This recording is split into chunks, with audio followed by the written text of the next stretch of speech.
imbere cyane ku mirongo y'urugamba ibintu byakomeye. Umugani w'umunyarwanda ati byakomeye ndetse byakaze. Reka twinjirane mu makuru agezweho ku mutekano ku butaka bw'Urasirazuba bw'igihugu cya Congo. Turebera hamwe uburyo umutwe wa M23 ukomeje kuvuna umuheha ukongezwa undi muri teritwari ya Masisi. Ibice byinshi byabaye tombe mu buryo budasanzwe. Abenshi ku ruhande rwa koalisiyo bishwe 76 nibo biri gutangazwa ko bamaze gusiga ubuzima mu mirwano yiciwemo Colonel ukwishatse, umwe mu bakomeye cyane muri FDLR. Turaje tubyinjiremo, hanyuma ni byinshi twakavuze, ni byinshi twakibanzeho, ariko n'imyemerere mbanze mpere kuri iyi video utangira nawe ubwawe wirebera. Ni Patrick Muyaya. Le président rwandais et ses fils maléfiques sont en train de transplanter des populations. Tuzi neza ko perezida w'u Rwanda n'abahungu be bari kwimura abaturage babimura babajyana handi, dore ko kuko bazi ko bazagenda bagasiga uburozi bwabo bw'amacakubiri, kuko bazi ko ibi ari ibisubizo by'ingenzi kandi byoroshye gukomeretsa ibibazo by'ubutaka ku rwego rwa leta. Twamaze gufata ibyemezo, ibikorwa byose byakozwe n'abo bantu ntibizemerwa, kandi ntimukabirote rwose, ntimukabirote. Ndabizeza ko nubwo byatwara igihe kingana gute, ntimuzigere mutekereza ko ibice by'ubutaka byafashwe bizigera biba iby'u Rwanda umunsi n'umwe. Nta na rimwe nimwe natwe cyangwa abana bacu nibo banyira ubutaka. Kandi byongeye nimusoma amatangazo yose y'ibihugu bigize imiryango mpuzamahanga ndetse n'imiryango yose muri rusange, ayo matangazo rero ahora soza agira ati turahamagarira kubahiriza ubusugire bw'imbibi n'ubusugire bw'igihugu cya Repubulika ya Demokarasi ya Congo. Nimukibeshye rero bizarangira. Tuzagarura ubutegetsi ku butaka bwacu, ndetse rwose tuzabikora. Rero tuzagarura ubutegetsi ku butaka bwacu kandi amategeko azubahirizwa. Ni Patrick Muyaya wongeye kurikoroza imbere y'abazungu. Ni Patrick Muyaya wongeye kuvuga byinshi kuri Perezida Kagame. Ni Patrick Muyaya wongeye kuvuga amagambo ari mu bwishongozi ku Rwanda. Ni Patrick Muyaya wongeye kurikoroza asa n'utera ibuye mu gihuru ngarebe igihubukamo.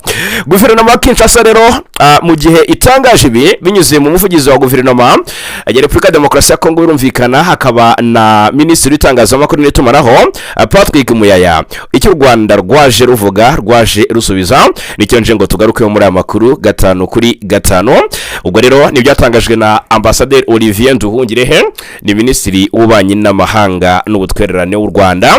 Reka rero tuze tubyinjiremo 5. Turakomoza ku makuru ari kuvugwa ku kibuga cy'imirwano muri teritwari ya Masisi. Ndabwira imirwano ikaze muri groupe y'amaboko aho M23 yigaruriye Murema n'utundi duce tw'ingenzi nka Ngururu. Ndabwira ko Masisi imirwano yavuzwe Nyumba yari injyana muntu ndetse yaguyemo abatari bake. Ndabwira ibyinshi kuri inkuru, hanyuma ndabwira mu by'ukuri ibyatangajwe na Bertrand Bisimwa, ni perezida wa M23. Amagambo aremereye cyane yatangajwe n'umuperezida wa M23 bigaragaza ko M23 ari intare ishonje kandi ikeneye kuba yagera ku ntego. Umurundi wisha ababikira banze kuvura abasirikare bari muri Congo yafatiwe mu Butaliyani. Byagenze bite? Turaje tubive imuzini muzingo. Ndabwira ko mu by'ukuri umukobwa wa Patrice Lumumba agiye guhatana na Louise mushiki wabo, ni muri manda ya OIF. Ndabwira ko Uringoma ngo yabamaze gushyingurwa mu ishyamba, ariko kandi abandi ku rundi ruhande batiwe aracyari muzima. Ndabahunzi yobera. Ndabwira byinshi ku nkuru yuko Repubulika ya Demokarasi ya Congo yemeye mu by'ukuri ngo kwakira amadolari ya Amerika ibindi bihugu byahunze cyangwa se byatinye. Bigenze bite? Ni gute Tshisekedi yongeye guhitamo kuba umwihanduza cumu? Turaje tubive imuziri muzingo. Telefone yaturutse Kigali yaburijemo ibihano bya Leta Zunze Ubumwe za Amerika ku Rwanda. Mwabana mwe ngirebera u Rwanda ntihumbya ngo kandi taha i Rwanda yiriwe ahandi. Ndaje tubigarukeho. I Rubavu abanyarwanda 208 batashye bava muri Repubulika Iharanira Demokarasi ya Congo. Reka rero byose tubyinjiremo 5.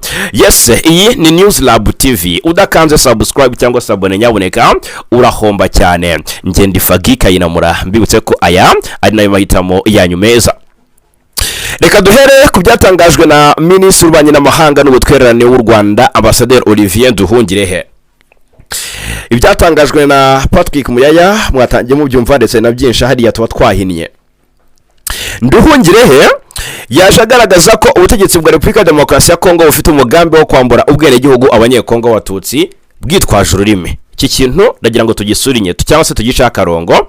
Nuko ngo Congo irashaka kwambura abanyekongo bavuga Ikinyarwanda ubwenegihugu bwabo, bazira ko ngo ari abantu bavuga urundi rurimi, ngo ari abantu basukundi, ngo abo mu burasirazuba bwa Congo ntago basa n'abi Kinshasa, ntago basa n'aba Outwele, ntago basa n'abahandi. Noneho ngo kuba ari abatutsi noneho kikaba ikibazo gikomeye cyane. Ngira ngo noneho mwumvishe ibyatangajwe na Ikenge mu minsi ishize avuga ati ntimukabyarane nabo, ngo kubyarana n'umututsi ni ikibazo gikomeye, ngo kandi ngo ntimugashaka abagore b'abatutsi, ngo abagore b'abatutsi ngo uramushaka ntakubyarire, ngo akabyarira bene wabo ngo ukabarera. Noneho areka twitse noneho kubyatangajwe n'umuvugizi wa guverinoma y'u Rwanda minisitiri w'ububanyi n'amahanga Nduhungirehe yagaragaje ko ubutegetsi bwa Congo noneho bufite cyangwa se bugeze ku mugambi wo kwambura ubwenegihugu abanyekongo b'abatutsi bwitwaje ururimi. Ni nyuma y'uko umuvugizi wa guverinoma ya Repubulika ya Demokarasi ya Congo Patrick Muyaya yabwiye abanyekongo baba muri Canada ko mu gihe cyabo cyangwa se mu gihugu cyabo ngo nta rurimi rw'Ikinyarwanda ruhavugirwa, ahubwo ko ngo rwitwa igihutu, byumvikanisha ko ruvugwa n'abanyekongo b'abahutu. Patrick Muyaya yagize ati ndagira ngo mbibutse ko dufite ibihugu 9 by'ibituranyi, dufite indimi zivugwa na bamwe n'abandi mu gihugu cyacu, turwita igihutu, ku rundi ruhande turwita Ikinyarwanda ariko ni indimi zimwe, ku rundi ruhande barwita Ikirundi. Kuri 27 Gashyantare Minisitiri Nduhungirehe yaje atangaza ko mwumve kuntu ibintu bikomeye cyane n'uburyo Kinshasa ifata ibintu ikabishyira ku rundi rwego. Ibyatangiye bitangazwa na Muyaya twatangiye tubyumva mu buryo bw'ubusemuzi. Kuri 27 rero Minisitiri Nduhungirehe yatangaje ko ururimi rw'igihutu rutigeze rubaho mu mateka ya Karere u Rwanda na Congo biherereyemo, kandi ko kuvuga ko Ikinyarwanda gikoreshwa mu Rwanda gusa ari ikinyoma. Nduhungirehe yasobanuye ko Muyaya avuga aya magambo yaragamije kumvisha cyangwa se kumvikanisha ko abahutu ari bo bafite inkomoko muri Repubulika ya Demokarasi ya Congo. Kugira ngo aha murabyumva cyane, ni mu gihe abanyekongo b'abatutsi bo ngo ari abanyamahanga kubera ko bahamya ko ururimi bavuga ari Ikinyarwanda. Nduhungirehe ati icyo agamije kirasobanutse, kuvuga ko abanyekongo b'abahutu ari bo gusa bakomokayo, ko banafite ururimi rwabo rwo muri Congo rwitwa igihutu, mu gihe abatutsi bavuga ko bavuga Ikinyarwanda ari abanyamahanga ari abanyarwanda kubera ko ururimi rwabo ruba gusa hirya y'umupaka.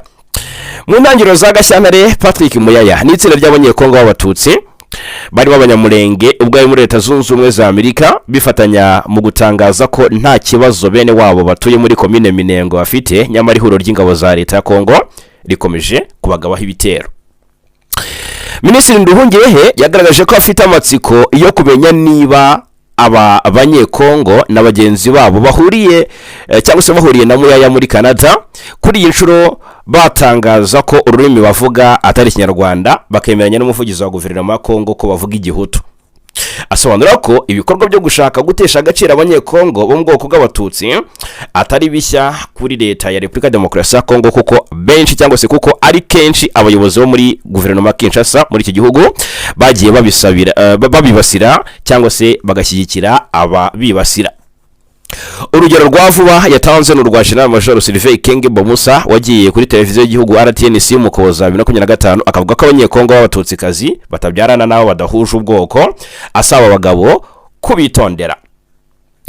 Nago dutinda, reka twikomereze ahangaha nta nicyo gusobanura gihari, ahubwo noneho twinjire ku kibuga cy'imirwano aho ibintu byarushijeho gukara ndetse no gukarata.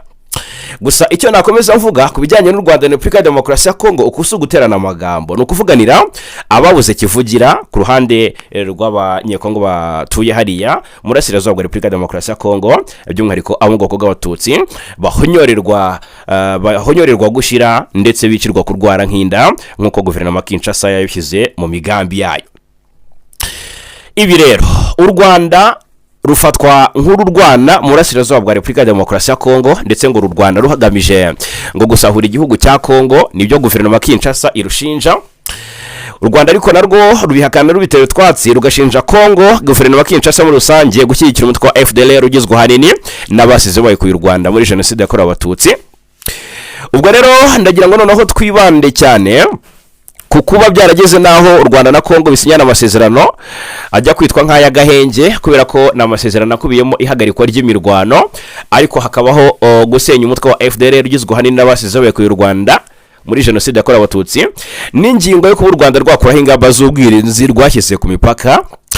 Ubwo rero ayo masezerano yasinywe tariki 4 z'ukwezi kwa 12 umwaka 2025 kugeza na magingo ya nta kirakorwa ngashyirwe mu bikorwa. Abenshi rero bari batangiye gutangaza bimwe mu byavugiwe i Washington ko u Rwanda ndetse na Perezida Kagame bashobora kuza gufatirwa ibihano bijyanye n'imyitwarire nyuma yo gusinya aya masezerano isa nigaragaza ko mu by'ukuri abari harimo gukerensa ibikubiye muri aya masezerano. Telefone yaturutse i Kigali ikahamagara i Washington yaburijemo ibyo byose byari ikibazo cyangwa se byibazwagaho dore ko ibiro bya Perezida wa Leta Zunze Ubumwe za Amerika by'ubwabyo byitangarije ko byahagaritse gahunda yo gufatira u Rwanda ibihano nyuma y'ubuvugizi bwakozwe na Senateri Lindsey Graham w'umunyamerika. The Wall Street Journal yanditse ko mu mpera za Mutarama uyu mwaka Perezida Kagame yahamagaye Senateri Graham hanyuma amusaba ubufasha bwo guhagarika umugambi wa White House wo gufatira u Rwanda ibihano. Kuva mu mpera z'umwaka ushize Amerika yarakunze kuvuga ko izahana u Rwanda irushinja kudashyira mu bikorwa amasezerano ya Washington rwasinyanye na guverinoma ya Kinshasa mu Kuboza umwaka wa 2025. Hanyuma rero Lindsey Graham ngo yemeye ubwo bufasha asaba White House n'ibiro bya Vice President JD Vance kudafata ibyo bihano kubera ko u Rwanda ari umufatanyabikorwa wizewe wa Amerika bityo ko kurufatira ibihano byarushora kure y'ubufatanye na Washington. Graham kandi ngo yabwiye White House ko u Rwanda rwubahirije gahunda yo kohereza amabuye y'agaciro muri Amerika nyuma y'amasezerano ibihugu byombi byasinyanye.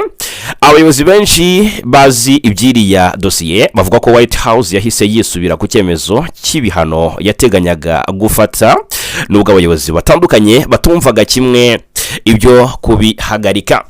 Hanyuma rero uyu Senateri Graham niwe akaba umwe mu bagize ishyaka ry'abarepublike akaba akomoka muri Carolina y'Epfo ndetse akanaba umuntu wa hafi cyane ya Perezida Donald Trump. Kuri ubu rero umuvugizi we ntacyo aratangaza ko biri ibi bivugwa. White House nayo ntacyo irabivugaho. Muri Kamena umwaka ushize nibwo u Rwanda na Congo Kinshasa byageze ku masezerano y'amahoro nyuma yo guhurizwa mu biganiro na Amerika. N'amasezerano akubiyemo ingingo zitandukanye zirimo guhagarika imirwano hagati y'ingabo za leta ya Congo n'umutwe wa M23 AFC barwana mu by'ukuri no gusenya umutwe w'iterabwoba wa FDLR ufasha ingabo za leta ya Congo muri iriya ntambara ndetse no gukuraho ingamba z'ubwirinzi u Rwanda rumaze igihe rwarafashe. Ku ya 4 Ukuboza nabwo 2025 Perezida Paul Kagame na Felix Antoine Tshisekedi wa Congo bemeje burundu ari amasezerano mu muhango witabiriwe na Perezida Donald Trump. Senateri Lindsey Graham wari witabiriye uwo muhango yavuze ko rwose ayo masezerano ari ikintu cyari gifite cyari kiri hafi kudashoboka gutekereza ariko ubu kikaba cyarabaye impamo. Icyakora nyuma yo kuyasinya imirwano ikomeye yongeye kubura hagati y'ingabo za leta ya Congo n'umutwe wa M23 byitwa ko ushyigikiwe n'u Rwanda. Turaje tuninjire aho bikomereye aka kanya. Ni mu gihe M23 ishinja ingabo za Repubulika ya Demokarasi ya Congo FARDC kuba arizo ziyigabaho ibitero. White House yabwiye The Wall Street Journal ko ibikorwa by'u Rwanda muri burasirazuba bwa Congo binyuranyije ku buryo bugaragara n'amasezerano ya Washington kandi ko Amerika ishaka ko u Rwanda na M23 bihita bikura ingabo zabyo muri ako karere. umuvugizi wa guverinoma y'u Rwanda Yolande Makolo yabwiye kiriya gitangazamakuru ko u Rwanda rwiyemeje gushyira mu bikorwa ari amasezerano, anashinja mu by'ukuri Congo Kinshasa n'imitwe ishyigikiye gukomeza kuyica. Amakuru akavuga ko ibihano Amerika yari imitegura gufatira u Rwanda byagombaga guhabwa abayobozi bakuru barwo na ba M23 mu rwego rwo kurengera amasezerano ya Washington na Amerika, igaragaza impungenge z'uko ari amasezerano ashobora gusenyuka burundu mu gihe nta ngamba zaba azifashwe. Twihuta cyane rero tukivuga ku bya Amerika, Repubulika ya Demokarasi ya Congo n'u Rwanda. Reka mubwire ko Congo yongeye kuba cyangwa se guverinoma Kinshasa yongeye kugaragaza ko ari nyihandoza cumu. Bivugwa neza ko ubutegetsi bwa Repubulika ya Demokarasi ya Congo na Leta Zunze Ubumwe za Amerika byemeranyije ubufatanye mu by'ubuzima bwa miliyari 1,200,000 z'amadolari ya Amerika, nk'uko guverinoma zombi zabitangaje mu kiganiro bahuriyemo ku wa kane. Iri tangazo rero rikavuga ko ubufatanye buzamara imyaka 5 kuva 2026 kugeza muri 2031. Bavuga ko rwose hakubiyemo miliyoni 900 z'amadolari y'ubufasha bwa Leta Zunze Ubumwe za Amerika yo kongera amafaranga akoreshwa mu buzima mu gihugu, zashakwa na guverinoma ya Congo. Ubufatanye buzibanda cyane kuri HIV, ni virusi itera sida, igituntu, malaria, ubuzima bw'ababyeyi n'umwana, hanyuma no kurandura polio, kugenzura ibyorezo, guteza imbere imibereho y'abakora mu by'ubuzima no kwitegura no gutabara abyihutirwa. Hanyuma rero reka tugaruke noneho ku makuru ari kuvugwa ku kibuga cy'imirwano. Ariko ubwo nagira ngo mbanze mbabwire ko ntarasoza ibya Congo n'u Rwanda. Murabizi ko u Rwanda Perezida Kagame yatanze Madame Louise Mushikiwabo muri manda ya gatatu ku mwanya w'umunyamabanga mukuru w'umuryango w'ibihugu bikoresha ururimi rw'igifaransa OIF. Congo rero nayo iritambika iti dufite abandi bahatana kandi bakabiza ibyuya b'u Rwanda mu rwego rwo gukomeza gutesha umutwe cyangwa se mu rwego rwo gukomeza kwereka u Rwanda ko hose bahangana. Yitwa Juliana Lumumba rero ni umukobwa wa minisitiri w'intebe wa mbere wa Congo Patrice Emery Lumumba. Uyu rero yatoranyijwe kuri uyu wa gatanu nk'umukandida wa Repubulika ya Demokarasi ya Congo ku mwanya w'umunyamabanga mukuru w'umuryango wa la Francophonie OIF, nk'uko byatangajwe na Minisiteri y'Itangazamakuru n'itumanaho muri Repubulika Iharanira Demokarasi ya Congo. Umwe mu bari bitezweho kuba yatangwa ni Denis Mukwege watsindiye igihembo cyitiriwe Nobel, ariko kuri ubu byamaze kuba bisubirwaho ko mu buryo budasubirwaho Juliana Lumumba ari we watowe cyangwa se wabaye chosen ko yahatana na Madame Louise Mushikiwabo. Umwe mu bayobozi ba Congo yabwiye ibiro ntaramakuru by'abanyekongo ati uburemere bw'amarangamutima n'akamaro k'izina, ubushobozi afite ndetse no gushyigikirwa n'igihugu cyose bituma aba umukandida utanga icyizere gikomeye. Umukobwa wa Lumumba azaba ahatanye n'umunyarwandakazi Louise Mushikiwabo uzangiza manda ye ya kabiri mu Ngushyingo umwaka wa 2026.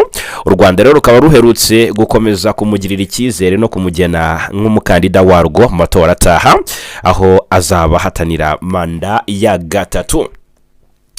Twinjire ku kibuga cy'imirwano, ibintu byakomeye cyane, urugamba rwabaye amagasa, imirwano ikaze. Reka duhere ku mirwano yasize ihekuye igisirikare cya Repubulika ya Demokarasi ya Congo.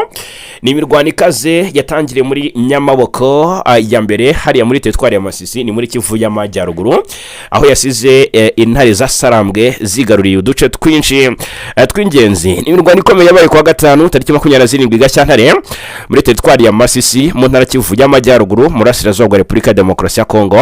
Yumvikanyemo urusaku rw'intwaro ziremereye n'izoroheje mu gace ka Nyamaboko. Iyi mirwano yasize ihuriro Alliance Fleuve Congo M23 rifasha agace ka Murema nyuma yo guhangana bikomeye n'ingabo za leta ya Congo FARDC zifatanyije n'imitwe yitwaje intwaro izwi ku izina rya Wazalendo ndetse na FDLR. Amakuru aturuka mu baturage n'andi masoko yigenga ahuriza ko kuba M23 yongeye kwigarura uduce agace ka Murema kari muri groupe wa Nyamaboko ya mbere Muremba iherereye mu ntera itarenze kilometero 10 uvuye muri centre ya Kazinga ndetse na Ngururu, ahafite akamaro mu igenzura ry'imihanda n'imigenderanire y'uturere two mu majyaruguru ya Masisi. Agace ka Murema gafatwa nk'ahantu hafite inyungu zikomeye cyane mu rwego rwa gisirikare, kuko kegereye cyane imihanda ihuza ibice bitandukanye bya Masisi n'uturere twegeranye. Kugenzura Murema kuri M23 byarayiha amahirwe akomeye cyangwa se ubushobozi bwo gukurikirana no kugenzura ingendo z'ingabo n'ibikoresho bya gisirikare ndetse n'itangwa ry'ibiribwa n'ibindi bikenerwa mu gihe cy'imirwano. Aha ngaha rero M23 ikavuga ko iba yarebye kure ikavuga iti aho baca bakora deployment bongera ingabo bongera ibikoresho, reka tuhacungisha ijisho. Nyamoko ya mbere ubwayo ni kamwe mu dushya twinshi twagiye duhinduranya mu by'ukuri amaboko mu mezi ashize bitewe n'imirwano ihoraho hagati ya M23 n'ingabo za leta ya Congo.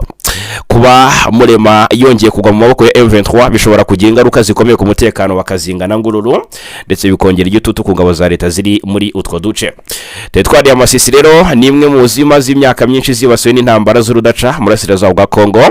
Amateka yayo ya vuba yagiye irangwamo amakimbirane ashingiye ku bibazo by'ubutaka, amoko, imiyoborere n'inyungu mu mutungo kamere. Muri teritwari ya Masisi ntabwo ari ibyo gusa biri i Murema. Reka tugaruke mu zindi axes zigiye zitandukanye, aho FARDC yakubitiwe ahareba inzega kuri amarira akaba yabaye amariba ndetse n'abambari bayo. Amakuru aturuka muri ziriya axes za Masisi aravuga inkuru yimbitsi kuri Colonel Ukwishatse Novel, wari umwe mu bayobozi bakuru umutwe wa FDLR. Nyuma y'imirwano ikomeye na M23, uyu Colonel Ukwishatse yari umwe mu bakomeye cyane. Ukwishaka waruzwi cyane nka mwene Sikare, yarasanzwe ashinzwe igenamigambi muri FDLR, yamaze kugwa ku rugamba yishwe na M23. Amakuru avuga ko yicanywe n'abandi 71. Ukwishaka yiciwe muri teritwari ya Masisi ahakomeje kubera imirwano hagati y'impande zihanganye.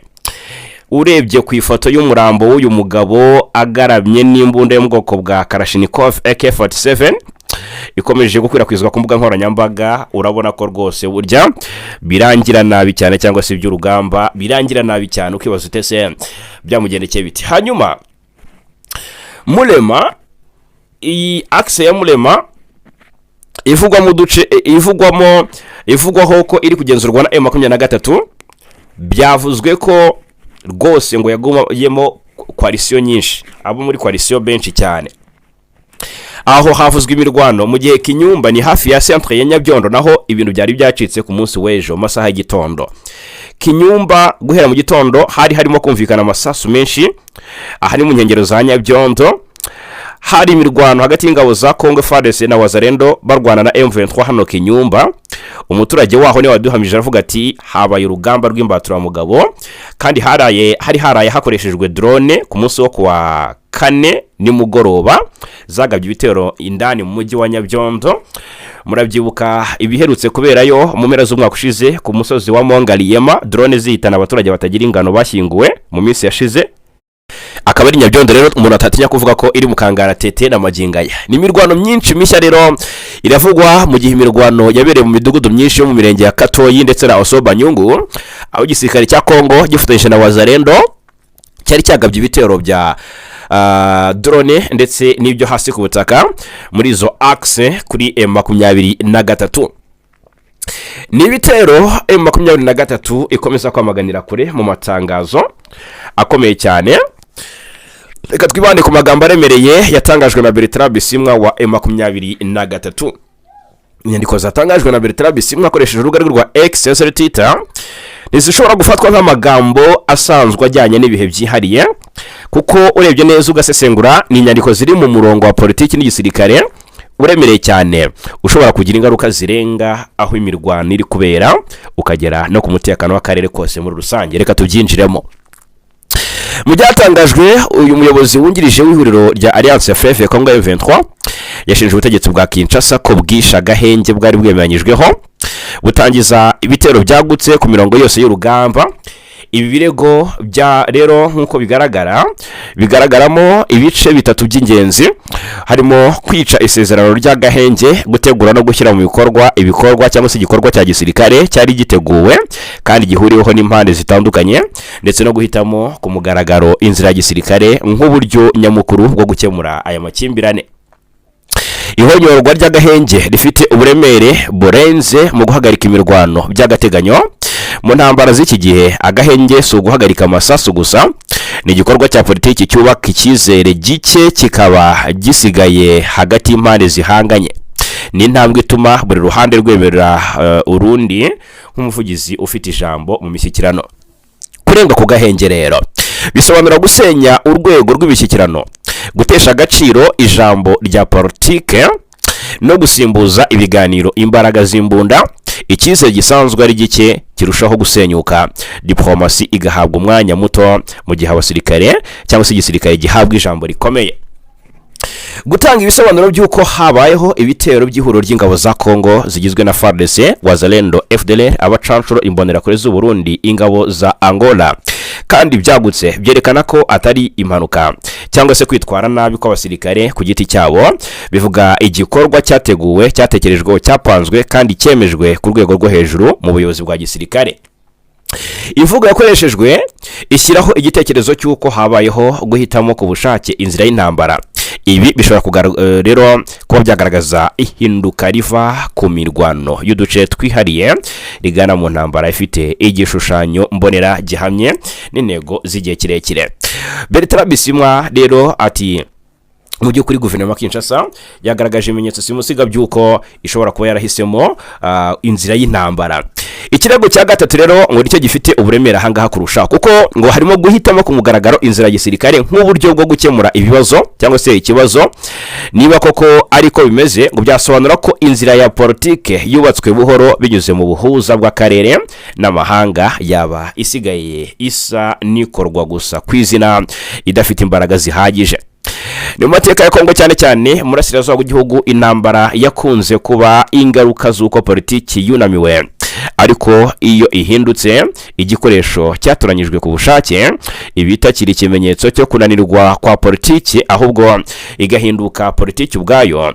Iryo hinduka rero ngo rifite ingaruka zikomeye, rishyira amakimbirane mu gihe kirekire, rigabanya amahirwe y'ubwumvikane kandi rikongera igiciro cy'ubuzima n'umutekano.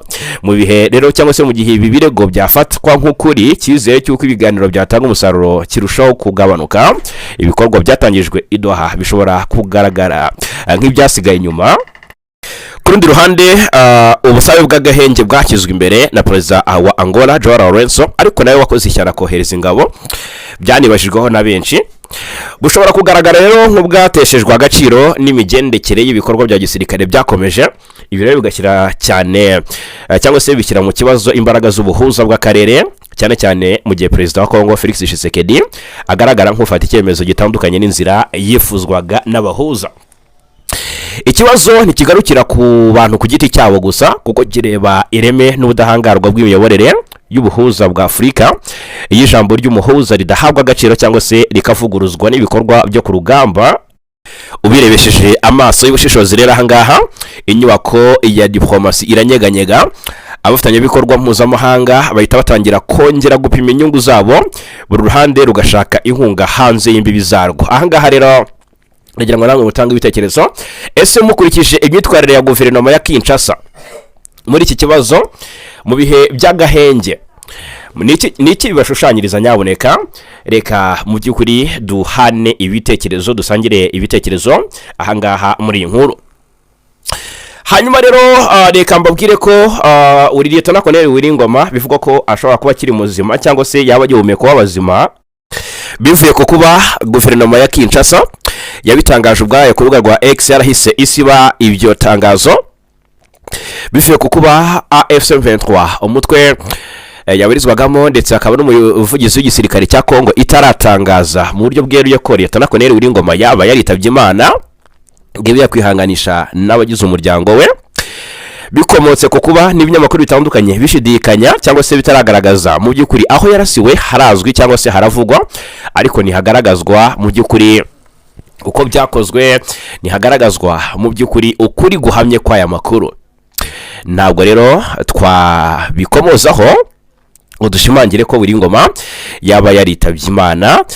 yaritabye Imana mu by'ukuri bikaba bigihuhiswa gutya bitaratangazwa nk'ukuri.